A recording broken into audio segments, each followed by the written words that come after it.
आत्मा का श्रृंगार क्या है? आत्मा अंदर शुद्ध हो जाए, नेगेटिव फीलिंग्स से फ्री हो जाए, शांत पवित्र संकल्प हो, स्नेह की भावना हो अंदर, ऐसा श्रृंगार हो जाता है ना।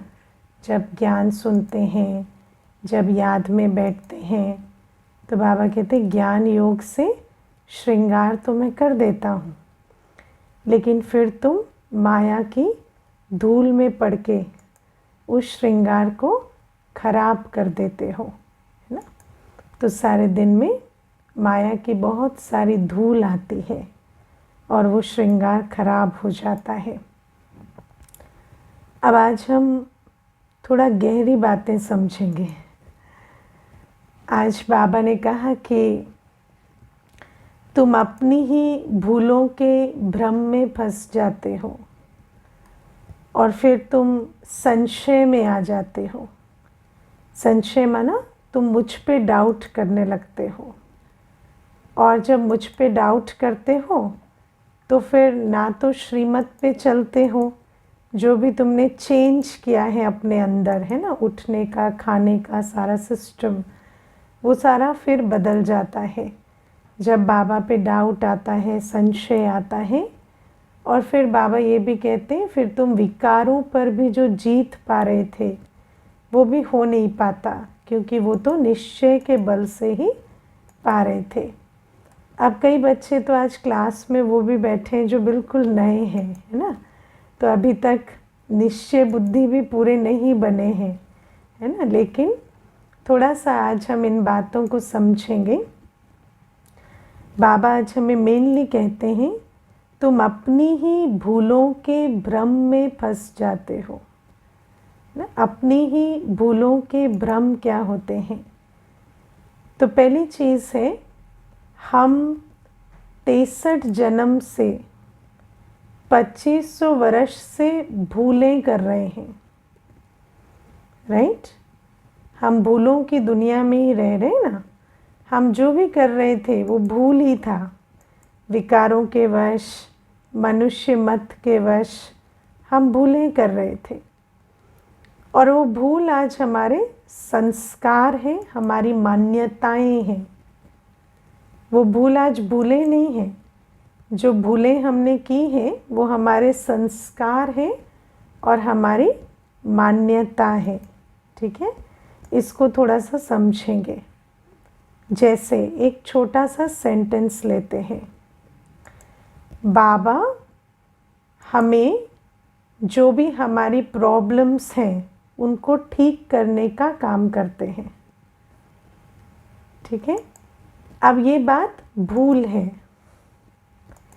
लेकिन आज ये हमारी मान्यता है ना, क्योंकि हम 63 बर्थ्स भक्ति में यही सीखते हैं कि भगवान क्या करता है, जो भूले, जो प्रॉब्लम्स हम अपने कर्मों से क्रिएट करते हैं उससे हमें निकालने की जिम्मेवारी भगवान की है। यही सोचते हैं ना भक्ति में तो, हाँ।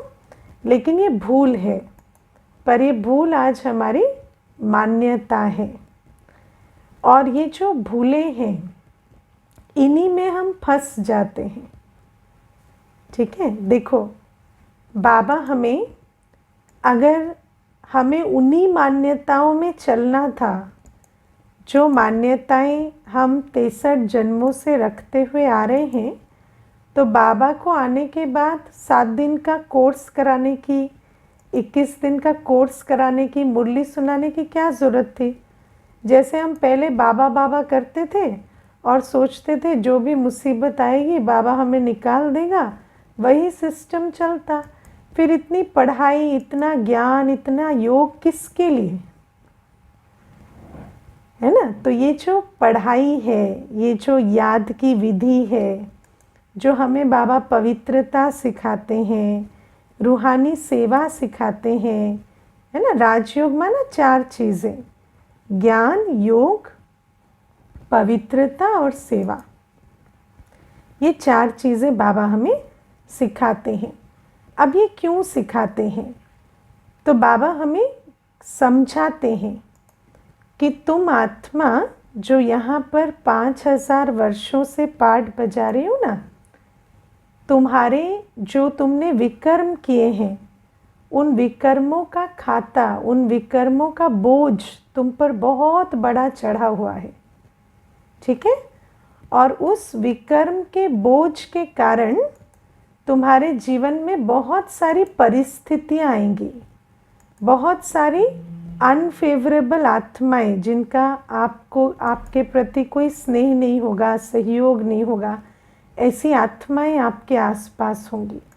और बहुत सारे प्रकृति के पेपर भी आएंगे, शरीर के पेपर भी आएंगे, बीमारियां भी आएंगी। बाबा कहते हैं ये जो 63 जन्म तुमने विकर्मों में बिताए हैं, विकारी चाल चलन में बिताए हैं, उस कारण से ये सारी बातें होंगी। और ये जो ये समय चल रहा है ना, ये कयामत का समय है जब सारी बातें आती हैं। और इसी कयामत के समय में मैं भगवान भी आया हुआ हूँ, है ना। और मैं तुम्हें तुम्हारे जो किए हुए कर्म हैं उनको रिवर्स नहीं कर सकता, है ना, क्योंकि वो तुमने किए हैं।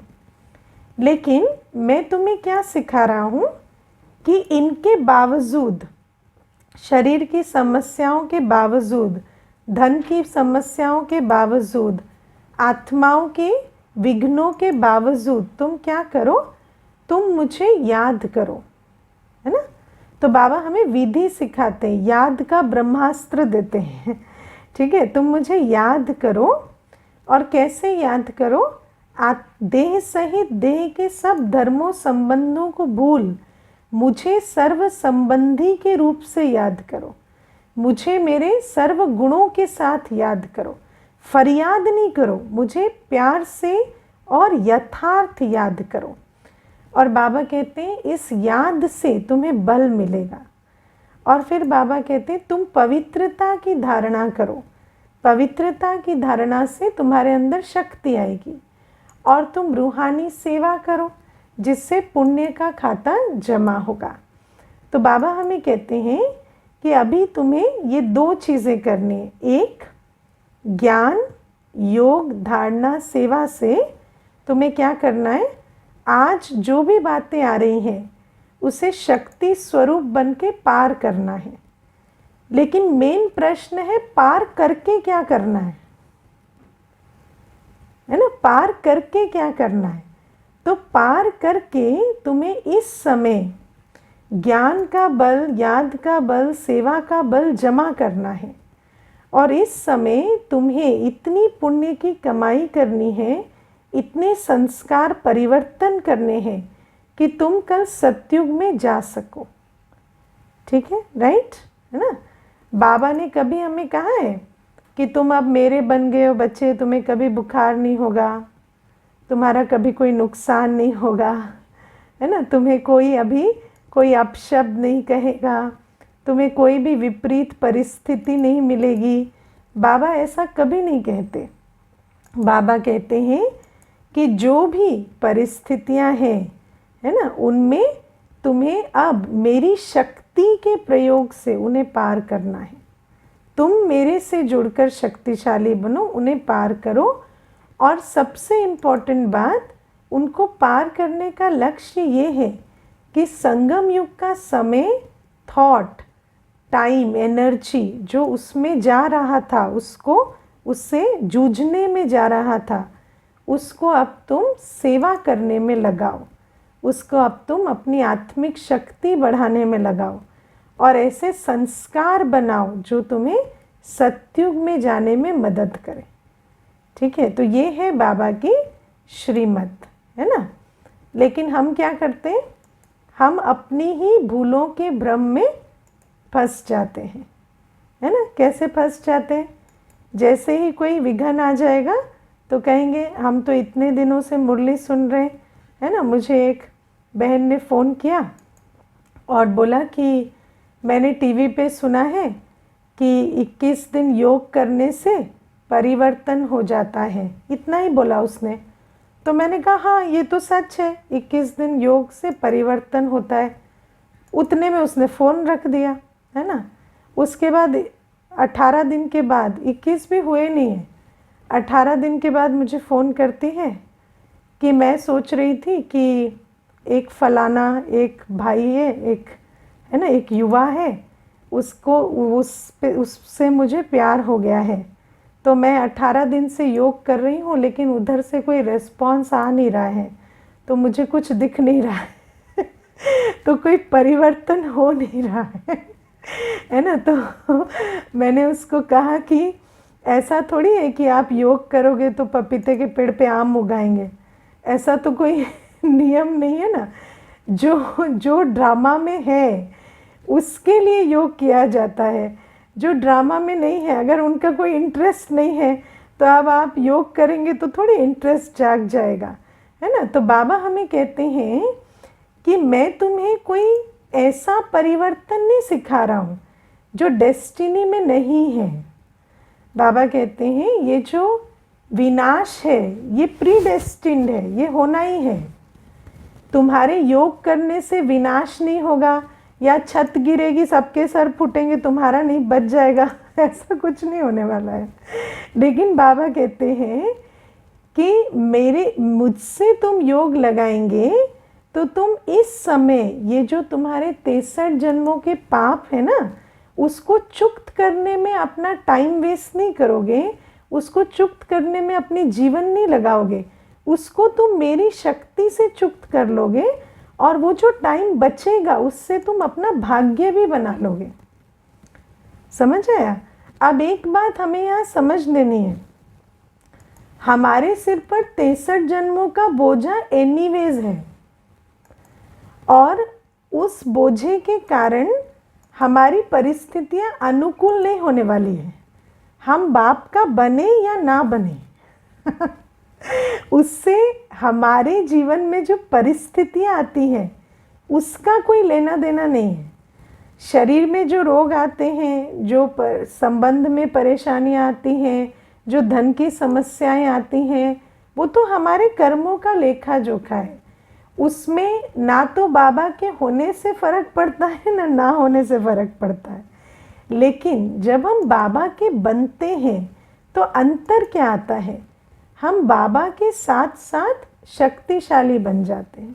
बाबा सर्वशक्तिवान है ना, तो बाबा से योग लगाने से, बाबा के ज्ञान को बुद्धि में रखने से, ज्ञान स्वरूप बनने से, पवित्र बनने से, सेवा का बल जमा करने से हम उन परिस्थितियों से ज़्यादा शक्तिशाली हो जाते हैं। और जब वो परिस्थितियों से हम ज़्यादा शक्तिशाली हो जाते हैं तो हमारा संगम युग का टाइम एनर्जी उनको चुक्त करने में वेस्ट नहीं होता। एनीवेज आपको संगम युग में वही करना था अगर कलयुग में रहते तो वही करते, है ना, कोई डिफरेंट नहीं करते। जो आज व्यक्ति त्याग त्याग त्याग का डंका बजाता है ना कि हम बाबा के बने तो हम ये छोड़ा वो छोड़ा, एनीवेज जीवन में जो बातें आने वाली थी वो आपको वैसे भी eat drink and B Mary नहीं होने देती तो वो जो बातें हैं उनको तो हमें वैसे भी छोड़ना था। लेकिन आज हम जब बाबा के बनते हैं तो उन बातों को तो हम मोहब्बत से पार कर लेते हैं, उसमें कोई मेहनत नहीं लगती। और बाकी हमें ये भी समझ आ गया है कि इस समय हम जितना याद का बल भरेंगे, जितना दिव्य गुणों की धारणा करेंगे, जितना सेवा का बल भरेंगे और जितने नॉलेजफुल बनेंगे, उतना हमारे जो सतयुगी संस्कार हैं वो क्रिएट हो जाएंगे और सतयुग का पुण्य का खाता भी बन जाएगा। तो ये हमारा बार्गेन है बाबा के साथ, करेक्ट। अब यदि हम इस बार्गेन को बुद्धि में नहीं रखते, भूल जाते हैं, है ना, तो हम अपनी ही जो भूल, जो मान्यता के रूप में है ना आज, उसके भ्रम में फंस जाते हैं, है ना। और फिर कोई बात होती है और हम एक्सपेक्टेशन, देखो मैं आपको छोटी सी बात बताती हूँ, जब ज्ञान में सब आते हैं ना तो वो जो चैप्टर कराते हैं हम कि आपको कोई धोखा नहीं देता, आपकी एक्सपेक्टेशन धोखा देती है ना, तो बहुत खुश होते हैं वो चैप्टर सुन के, कहते हैं हाँ हाँ अब हमें समझ आता है कि हमें ना मेरे हस्बैंड धोखा नहीं दे रहे, बहन धोखा नहीं दे रही, भाई नहीं दे रहे, माता पिता नहीं दे रहे, ये सब है ना दीदी अपनी एक्सपेक्टेशंस का खेल है ना। तो ये बात मनुष्यों के संदर्भ में बहुत अच्छी समझ आती है, लेकिन फिर क्या कहते हैं, अब क्या है ना दीदी, सबसे तो हमने ना एक्सपेक्टेशन छोड़ दी, लेकिन बाबा से ये एक्सपेक्टेशन थी, बच्चे की आँख खराब थी, ऑपरेशन हुआ, तो देखो ऑपरेशन सक्सेसफुल नहीं हुआ। अभी बाबा से एक्सपेक्टेशन थी एक, वो भी छूट गई, तो अभी ना दिल दुख गया है अभी, और मुरली में नहीं आते हैं, है ना। तो ये क्या है कि पहले समझ आया कि दुख जो है वो मनुष्यों के कारण नहीं है, अपनी एक्सपेक्टेशन के कारण है, वो झूठी है, क्योंकि उस मनुष्य का आपके प्रति ऐसी कोई लाइबिलिटी नहीं है, तो हम उस दुख से तो बच गए। अब हम बाबा के केस में कहेंगे, हम तो बाबा से ये चाह रहे थे कि बाबा ये कर दे, 21 दिन योग भी किया दीदी, भंडारी में सेवा भी की थी, लेकिन भोग भी लगवाया था, लेकिन देखो ये इसकी बजाय ना ये हो गया, तो फिर कहेंगे कि हमारा बड़ा दिल दुख गया, बाबा सुनता नहीं है। लेकिन यहाँ भी बाबा ने आपका दिल नहीं दुखाया बाबा ने तो ऐसा कुछ कहा ही नहीं। बाबा तो कह रहा है कि ये जो सारी बातें हैं ड्रामा प्रमाण होनी है, जिसका जब जो होना है, जो 63 जन्म के विकर्मों के अनुसार जो सीन आनी है वो आएगी। लेकिन अभी जो तुम अपना ज्ञान योग धारणा सेवा में जो अपना तन मन धन लगाओगे ना, उससे तुम्हारे 21 जन्मों का भाग्य बनेगा। अब जैसे तुमने 63 जन्म भक्ति मार्ग की नहीं सुनी है ना, वो भी तो कह रहे थे पाप मत करो, लेकिन कर लिया है ना, तो अब उसकी नहीं सुनी तो आज भुगत रहे। अभी आज कहते हैं भगवान मदद करे, हम क्यों पुरुषार्थ करें, तो फिर 21 जन्म ऐसे ही मुंह देखते रहना, सब नीचे आएंगे स्वर्ग में, तुम ऊपर बैठे रहना, ठीक है ना। तो बाबा कहते हैं कि ये जो समझ है ये रखनी है कि अभी जो हो रहा है उसको बाबा नहीं बदल सकते, क्यों, क्योंकि वो पिछले कर्मों का है ना, लेकिन उसको पार करने की शक्ति देते हैं। और जो आगे का भविष्य है उसको बनाने के लिए बाबा हमें विधि भी सिखा रहे हैं और शक्ति भी दे रहे हैं। बाबा हमें मुरली में कहते हैं कि तुम दुनिया की सबसे भाग्यवान आत्मा हो। हम इतने भाग्यवान क्यों हैं, क्योंकि हमें इस समय बाबा उतना स्वास्थ्य दे रहा है, उतनी मानसिक स्थिति दे रहा है, उतना बाबा हमें धन भी दे रहा है, सहयोग भी दे रहा है, उतना समय भी दे रहा है कि हम पुरुषार्थ करके, है ना, सेवा करके अपना 21 जन्म का भाग्य बना सके। तो बाबा हमें सिर्फ पुराने विकर्मों को विनाश करने की ताकत नहीं दे रहा, लेकिन नया पुण्य का खाता बनाने के लिए भी हमें बाबा इनफ दे रहा है। ये मेरा अनुभव है और अनेकों के केस में ऑब्जर्वेशन है कि भगवान संगम युग में हर आत्मा को स्वपुरुषार्थ और सेवा करने के लिए इनफ तन मन धन समय देता है, ठीक है। तो बाबा कहते हैं इतना मैं तुम्हें दे रहा हूँ, लेकिन जब तुम इस भ्रम में फंस जाते हो ना, ये जो भ्रम है कि बाबा को तो मेरी प्रॉब्लम सॉल्व करनी चाहिए, बाबा को तो मेरी लाइफ इजी बनानी चाहिए, है ना। कई क्या सोचते हैं, हम शुद्ध भोजन खा के बाबा पे एहसान कर रहे हैं ना, तो बाबा को हर 1 किलोमीटर पे मेरे लिए व्यवस्था कर देनी चाहिए कि हर जगह पर मुझे शुद्ध भोजन मुहैया हो सके, है ना। तो इस प्रकार की एक्सपेक्टेशंस रखते हैं, इस प्रकार की हम सोच रखते हैं, फिर दुखी होते हैं और फिर उस भ्रम में पड़ के क्या करते हैं, वो जो संगम युग का समय था, है ना, उसको नष्ट कर देते हैं। वो जो संगम युग की पॉसिबिलिटी थी, चांस था, उसको नष्ट कर देते हैं और फिर सोचते हैं क्या फ़र्क पड़ता है, विकारों में जाएं या कुछ भी करें, बाबा तो वैसे भी मदद नहीं करता, है ना। तो ऐसे ताकत अपनी ख़त्म कर देते हैं। तो बाबा कहते हैं, जैसे कहते हैं ना मकड़ी अपने ही जाल में फंस जाती है, तो ऐसे ही अपने ही संकल्पों से अपना जाल बुनते हैं और फंस जाते हैं और फिर धीरे धीरे क्या करते हैं, पूरी एनर्जी ख़त्म कर देते हैं, ठीक है। और फिर बाबा कहते हैं इतनी एनर्जी ख़त्म करने के बाद जब ना सेवा के लायक रहते हैं, ना विकारों से निकल पाते हैं, तो बाबा कहते हैं चलो बच्चे फिर से याद करो कम से कम। तो फिर से तुम्हें कुछ ताकत आएगी, है ना। तो इसी प्रकार हमें पहले समझना है, हम अपनी ही भूल जो मान्यताएं हैं उसके ही भ्रम में फंसते हैं, है ना। और स्पेशली हमारी जो मान्यताएं हैं बाबा को लेकर, क्योंकि भक्ति में जो हमारी मान्यताएं थी वो यही थी कि भगवान की रक्षा, भगवान का प्यार यही है कि वो हमारी क्रिएटेड प्रॉब्लम्स आके मैजिकली सॉल्व करते। लेकिन वो मान्यता सत्य नहीं है, वो अपनी ही भूल है जिसमें हम फंस जाते हैं। तो बाबा ये बात हमें बताते हैं। और फिर बाबा हमें आज माया के बारे में भी बताते हैं कि माया बहुत सारे संकल्प विकल्प लाती है ना। और वो जो संकल्प विकल्प है उसमें आत्मा फंस जाती है ना। आज बाबा क्या कहते हैं,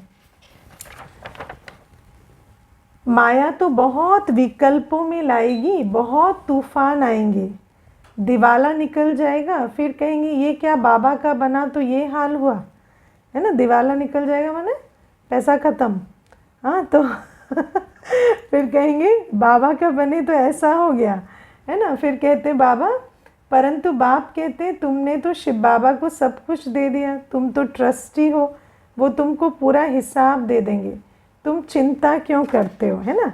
तो फिर यही बात जो माया की बाबा कहते हैं ना कि वैसे देखो बाबा ने हमें राजयोग में क्या सिखाया है।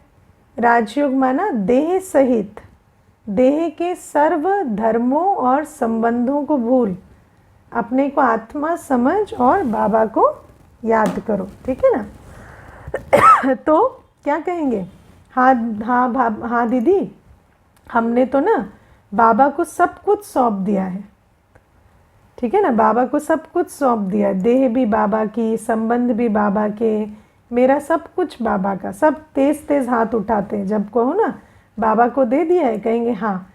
उसके बाद जैसे ही कुछ हो जाएगा, दीदी मेरे धन को ऐसा हो गया, मेरे घर को ऐसा हो गया, तो भाई तुमने दे दिया था ना, फिर तुम्हारा कहाँ से है ना। जो दे दिया था फिर उसमें तुम्हें लॉस का अनुभव कैसे होता है ना। मैं आपको एक बहुत छोटी कहानी सुनाती हूँ। एक बार एक भाई का मकान में ना कुछ प्रॉब्लम आ गई, कुछ आग लग गई। तो जैसे ही वो देखकर रोने लगा तो उसका बेटा आया और बोला, पिताजी आप क्यों रोते हो, ये तो कल बेच दिया था हमने, इसका तो ओनर कोई दूसरा है। तो वो एकदम से आंसू पोंछ के खुश हो जाता है, कहता है अरे हम तो बच गए। फिर थोड़ी देर बाद बेटा आता है, कहता है पिताजी इस कागज़ में साइन तो हुए नहीं थे, तो ये टेक्निकली अभी भी हमारा है। तो पिताजी फिर रोने लगते हैं। तो देखो बुद्धि कैसे खेल खेलती है ना। तो वैसे कहेंगे कि सब कुछ बाबा का है, बाबा का है तो तुम क्यों रोते हो, है ना, तुम ट्रस्टी बन के चलो। तो बाबा कहते हैं ये सब माया तुम्हें कराती है। दुनिया में जो भी देखो, पहले दिन क्लास करते हो ना तो यही ज्ञान मिलता है कि सब कुछ विनाशी है, लेकिन विनाशी के पीछे इतना पड़े रहते हैं कि जो अविनाशी बाबा है और जिसकी श्रीमत पर चलकर अविनाशी भाग्य बन रहा है ना, उसको छोड़ने में थोड़ी भी देर नहीं लगाते, है ना। तो ये भी छोटी सी बात समझनी है। फिर बाबा हमें एक और बात जो माया की समझाते हैं, जो आज मेनली मैं बोलना चाह रही हूँ कि माया मतलब जो हमारे अंदर मनुष्य मत का पर्दा पड़ा हुआ है। हमारे अंदर जो हमने मनुष्य मत सुनी है ना 63 जन्म तक, वो उसका पर्दा पड़ा हुआ है, वो हमें बहुत तंग करती है। जैसे छोटी सी बात है, एक माता की बात बताती हूँ। जब तक माता ज्ञान में जब आई ना तो बहुत समय तक कहती थी, दीदी सचमुच हम तो अकेले आए हैं, अकेले जाना है, हमें किसी की क्या आवश्यकता है, सब संबंधी जो हैं वो तो ऐसे ही है ना ट्रेन में मुसाफिर की तरह हैं, इकट्ठे चल रहे हैं, लेकिन उनसे हमारा कोई वास्तविक संबंध नहीं है, ठीक है ना। लेकिन अभी जैसे जैसे उसका बेटा बड़ा होने लगा है ना माता का, तो एक दिन पूछती है, पर दीदी देखो, लाइफ में कंपेनियन की ज़रूरत तो होती है ना, कोई अकेले जीवन तो नहीं बीतता है ना। तो मैंने कहा लगता है माता जी आपका बेटा बड़ा हो रहा है, आपको दिखने लगा है ना। तो ये क्या है कि जो मनुष्य मत है, देखो श्रीमत क्या कहती है, हम अकेले आए हैं अकेले जाएंगे, और हमारा साथी एक बाबा है ना। लेकिन मनुष्य मत क्या कहती है कि कोई तो चाहिए, लूला लंगड़ा काना कैसा भी चलेगा लेकिन चाहिए, है ना। चाहे बोझ बन के ही रहे लेकिन चाहिए। तो मनुष्य मत ऐसा कहती है। अब उस मनुष्य मत के चक्कर में क्या करते हैं, एक कार्मिक अकाउंट को एक्टिवेट कर लेते। माया ऐसा तंग करती है ना, समझते हैं कि कोई तो साथी होना चाहिए। आजकल कहते शादी भी नहीं करो तो ऐसे ही कंपेनियन बना लो, है ना, लेकिन कोई तो होना चाहिए, है ना। वैसे भी सच बात है, 63 जन्मों के पाप भुगतने वाला कोई तो चाहिए। कोई तो होना चाहिए जो उन सारे पापों का हिसाब किताब हमसे ले, है ना। तो बाबा हमें कहते हैं ये माया की चाल है। तो ये जो कोई तो चाहिए, कोई तो अपना होना चाहिए, ये सब माया की चाल है। वैसे तो क्लास में बैठेंगे ना तो कहेंगे अकेले आए हैं अकेले जाते हैं, बाबा सर्व संबंधी है, बहुत ज़ोर ज़ोर से सर हिलाते हैं। लेकिन फिर बाहर जाके कहते हैं नहीं पर कोई तो चाहिए, है ना, भले लड़ने के लिए चाहिए लेकिन कोई तो चाहिए, इस टाइप से भी कह देंगे। तो ये सब माया के भ्रम है ना। उसके बाद आप देखो माया हमें कैसे तंग करती है। बाबा कहेंगे कि शुद्ध भोजन खाओ, है ना, लेकिन डॉक्टर कहेगा कि ये जो कुछ एक विशेष है ना गंदे भोजन में आपको बहुत सारा प्रोटीन मिलेगा। और फिर आत्मा क्या है, कहेगी पता नहीं इससे हेल्थ होती है, इसमें प्रोटीन ज़्यादा होता है, इसमें ऐसा होता है। और फिर मनुष्य मत और श्रीमत को लड़ा देंगे, है ना। और फिर कहेंगे डॉक्टर हमारा कहता है ऐसा और बाबा कहता है। तो एक बार एक माता ने मुझे कहा कि डॉक्टर कहता है कि आपको तो ये एक चीज़ खानी पड़ेगी, इसमें प्रोटीन बहुत ज़्यादा है और अगर आप नहीं खाएंगे तो आपका स्वास्थ्य खराब हो रहा है, आपको प्रोटीन की कमी है। तो मैंने उसको कहा ठीक है, आप डॉक्टर को कहना कि वो लिख के दे आपको कि अगर आप ये खाएंगे जो भी 1 वर्ष 2 वर्ष जो भी वो कहता है तो आप निश्चित ठीक हो जाएंगे, नहीं तो पेनल्टी भरेगा, है ना। तो वो माता गई तो डॉक्टर कहता नहीं ऐसा तो मैं गारंटी नहीं दे सकता। तो अब आप देखो कि डॉक्टर गारंटी नहीं दे रहा है ना, लेकिन डॉक्टर अपनी मत दे रहा है और बाबा गारंटी दे रहा है कि तुम मेरी श्रीमत पर चलो तो सही, तुम्हें 21 जन्म स्वर्ग की राजा ही मिलेगी, सुख शांति संपत्ति स्वास्थ्य सब कुछ मिलेगा। लेकिन फिर भी हम क्या करते हैं, अपने मन को उसमें भटका देते हैं, है ना। तो बाबा हमें कहते हैं ये जो माया है ना ये बहुत तरह से तंग करती है। अच्छा अब आप देखो दुनिया में हमें कहते हैं हम जितने भी संबंध बनाते हैं ना वो सिक्योरिटी के लिए बनाते हैं। इस जन्म में सिक्योरिटी के लिए हम कुछ भी करते हैं, कहीं पे भी अपना टाइम इन्वेस्ट करते हैं, पैसा इन्वेस्ट करते हैं, रिलेशनशिप्स बनाते हैं। तो वो किस लिए बनाते हैं कि इस जन्म में हमें थोड़ी सिक्योरिटी मिले। लेकिन बाबा कहता है कि लाइफ इज़ इनसिक्योर। है ना, विनाश काल है, विनाश तो होना ही है, तो सिक्योरिटी कुछ नहीं है। इस समय पर तुम सोचो कि सिक्योरिटी हो तो नहीं होगी, लेकिन तुम अपना सर्वस्व जब मेरी श्रीमत पर लगाओगे तो तुम्हें 21 जन्म का भाग्य मिलेगा, है ना। तो फिर क्या होता है, इस जन्म में जब हमें कोई भी परिस्थिति आती है तो हम सोचते हैं हम बाबा के यज्ञ में इतना कर रहे हैं लेकिन हमारे को सिक्योरिटी क्यों नहीं मिल रही। तो माया हमें उस तरह से तंग करती है। लेकिन बाबा कहते हैं ये विनाश काल है, इसमें सिक्योरिटी तुम्हें कुछ भी नहीं मिलेगी। अगर तुम बाबा की श्रीमत पे नहीं लगाओगे तो भी बाबा ने क्या बताया, जिन किन की दबी रहेगी धूल में, किन की राजा खाए, किन की चोर लूट ले जाए, किन की आग जलाए, सफल हो उसकी जो धनी के नाम लगाए, है ना।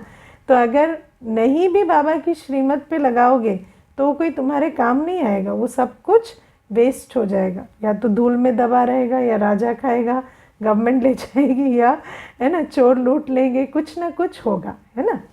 इसके बाद बाबा कहते हैं कि संबंधों में रहते हुए भी पवित्र रहो, है ना, पवित्र रहो।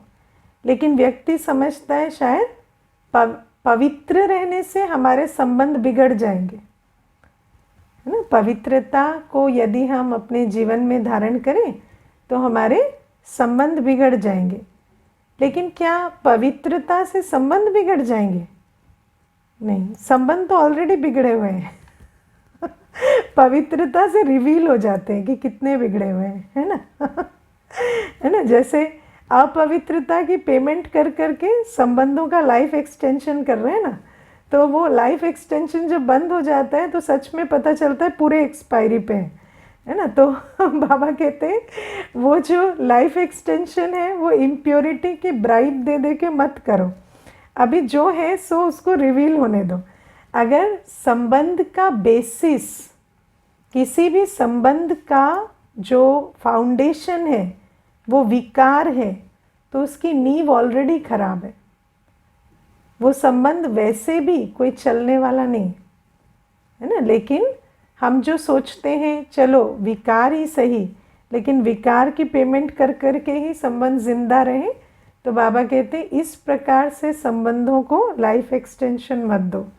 अब तुम क्या करो, तुम सत्य संबंध बनाओ, जिन संबंधों का आधार ही पवित्रता है ना। जहाँ पर स्वार्थ है, जहाँ पर पतित बना है, उस आधार से संबंध बने हैं, तो वो संबंध वैसे भी चिरकाल तक चलने वाले नहीं।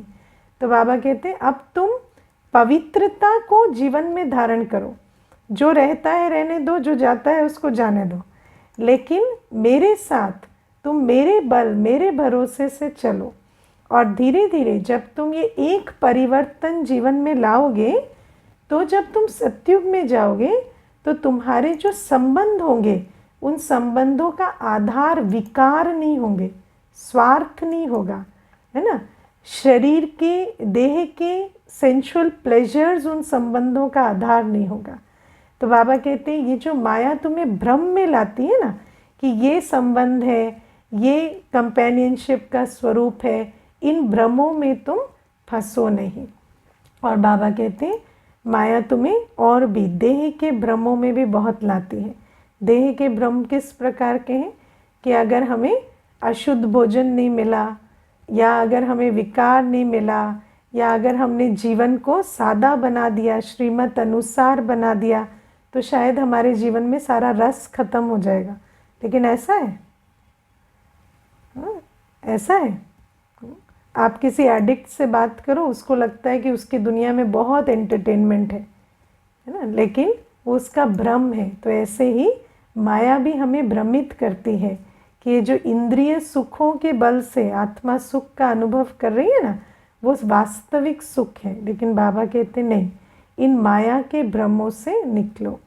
और भक्ति, है ना, बाबा कहते हैं कि भक्ति भी जो हम सीखते हैं और जिस भक्ति को छोड़ने में हमें इतना डर लगता है ना, वो भक्ति के कारण हम सोचते हैं हमारे जीवन में सिक्योरिटी है। आप क्या समझते हैं आपके करवा चौथ रखने से सामने वाले की आयु बढ़ रही है? हाँ। हाँ, ऐसा है। भक्ति क्या सिखाती है कि हमारे ये करने से ये हो रहा है, वो करने से वो हो रहा है, हमारे करवा चौथ रखने से इनकी आयु बढ़ रही है, हमारे दीपावली मनाने से लक्ष्मी का आह्वान हो रहा है, हमारे शास्त्र पढ़ने से ये हो रहा है, हमारे इस गुरु के पास जाने से ये वाली सिद्धि बनी हुई है। लेकिन ये सब क्या है? अननेसेसरी आधार बना कर रखना, है ना। और बाबा कहते हैं ये सारी बातें तुम्हें क्या बना देती है? बहुत बहुत डिपेंडेंट बना रही है। आत्मा की जो शक्ति है कि वो संकल्पों से सृष्टि बनाती है, उसके बीच में हमने कितने सारे स्थूल आधार डाल दिए हैं, है ना। व्यक्ति समझता है हमारे घर की सुख शांति हमारे घर के डिज़ाइन के ऊपर है ना, लेकिन वो ये नहीं समझता कि सुख शांति संबंधों में रस का आधार क्या है? आत्मा के संकल्प, आत्मा की स्थिति, आत्मा की स्नेह की अवस्था। तो उस बात को भूल जाते हैं और यही समझते हैं कि हमारे घर में, परिवार में जो भी सुख शांति है वो वास्तु के कारण है ना। और वास्तु बिगड़ गया तो फिर सुख शांति भी चली जाएगी, लेकिन वास्तव में ऐसा नहीं है। तो बाबा कहते हैं जो भक्ति तुम्हें सिखाती है ना कि सितारों के आधार से, वास्तु के आधार से, इस देवी देवता के आधार से, इस व्रत उपवास के आधार से, इस शास्त्र को पढ़ने के आधार से तुम्हारे जीवन में सुख शांति है। बाबा कहते हैं इन सब आधारों को छोड़ो और तुम समझो कि आत्मा की जो उन्नति है वो सिर्फ 4 बातों से होती है: ज्ञान, योग, धारणा और सेवा। और किसी भी चक्कर में पड़ के यदि तुमने इन 4 बातों को छोड़ा तो वहाँ तुम्हारा नुकसान होता है। बाकी सब नुकसान तो ड्रामा अनुसार होता है, क्योंकि वो तो 63 जन्मों के विकर्मों के अनुसार होना ही है। लेकिन अगर उसमें फंस कर तुमने अगर आज का समय, आज का संकल्प बाबा की श्रीमत के अनुसार नहीं चलाया तो फिर उसमें तुम्हारा सचमुच 21 जन्मों का नुकसान होता है। मैं आपको एक इसमें बात बताती हूँ। एक भाई है, वो एक बार मुझे सुना रहे थे, तो सेंटर पर उस दिन ब्रह्मा भोजन था, तो वो 10 बजे आए। तो मैंने उनको कहा कि भट्टी तो 8 बजे से थी, आप भट्टी में नहीं आए और 10 बजे आप आए। तो मुझे कहते हैं दीदी आज तो कुछ ऐसा हुआ कि मैं आपको वैसे भी बताना चाहता था। तो कहते मैं जैसे ही 7:30 बजे तैयार हो गया कि मुझे सेंटर आना है, तो मुझे खबर आई कि मैं सेल्स का काम करता हूँ, तो मेरा एक ट्रक पकड़ा गया है ना। मैं बिज़नेस करता हूँ, तो सेल्स वालों ने मेरा एक ट्रक पकड़ लिया है। तो जब वो ट्रक पकड़ लिया गया तो मेरी मनोबल बिल्कुल ढीला हो गया। तो मैंने सोचा आज तो मैं नहीं जा पाऊँगा भट्टी में। तो फिर जो भाई हैं जिन्होंने मुझे ज्ञान में इंट्रोड्यूस किया था, उसी समय वो आ गए। तो उन्होंने मुझे पूछा कि क्या हो गया, मुंह क्यों लटका हुआ है। तो मैंने कहा मेरा तो ट्रक पकड़ा गया है, अभी सारा दिन उसको छुड़ाने में चला जाएगा। तो भाई कहते मुरली सुनी। तो मैंने कहा नहीं, मैं तो अभी जा ही रहा था सेंटर, तो वहीं मुरली सुनता जो भी, पर अब तो नहीं जाऊंगा। तो भाई कहते इतना कोर्स किया, ज्ञान सुना, मूर्ख के मूर्ख ही रहे तुम। हाँ, तो मैंने कहा एक तो नुकसान हो गया, ऊपर से मुझे मूर्ख भी कह रहे हैं, है ना। तो बाबा, तो फिर वो भाई कहता है ये जो ट्रक तुम्हारा पकड़ा गया ये तो छूट भी जाएगा, उसकी पॉसिबिलिटी है, लेकिन ये जो तुमने नुकसान किया ना 1.5 घंटा, अभी जो तुम विचार विमर्श कर रहे हो, गए नहीं भट्टी में, ये जो 1.5 घंटे का नुकसान किया, ये तुम्हारा 21 जन्मों तक अब इसका तुम्हें बेनिफिट नहीं मिल सकता। और ये जो अगले कल्प भी तुम यही गलती करोगे, और तुम्हारा ये जो नुकसान है कल्प कल्प का नूंद हो गया। तो तुम सोचो तुम किस प्रकार के बिजनेसमैन हो, तुम्हें इतनी कैलकुलेशन नहीं आती। तो कहता कि मैं तभी एकदम सरपट दौड़ा और मैं आ गया। और चांस की बात है दीदी, जैसे ही मैं सेंटर के दरवाजे पे पहुंचा तो मेरे को मैसेज भी आ गया कि वो ट्रक भी रिलीज़ हो गया है। तो आप सोचो कि बाबा कहता है कि ये जो परीक्षा है ना, कई परीक्षाएं भी आती हैं। कई तो होता है कि जो ड्रामा में नूंद है वो होता है, लेकिन कई बार परीक्षा भी आती है। लेकिन परीक्षा में भी तो फेल हो गए ना, क्योंकि वो जो टाइम लॉस किया वो तो अब कभी भी रिकवर नहीं हो सकता, वो जो हम उस समय शक्ति भर सकते। तो बाबा कहते हैं जो झूठा गेन और लॉस है ना, जो कलयुग में होना ही है, उसमें उसके चक्कर में पड़कर जो सच्चा गेन और लॉस है उसको भूल जाते हैं। तो ये है माया के भ्रम। ओके, ओम शांति।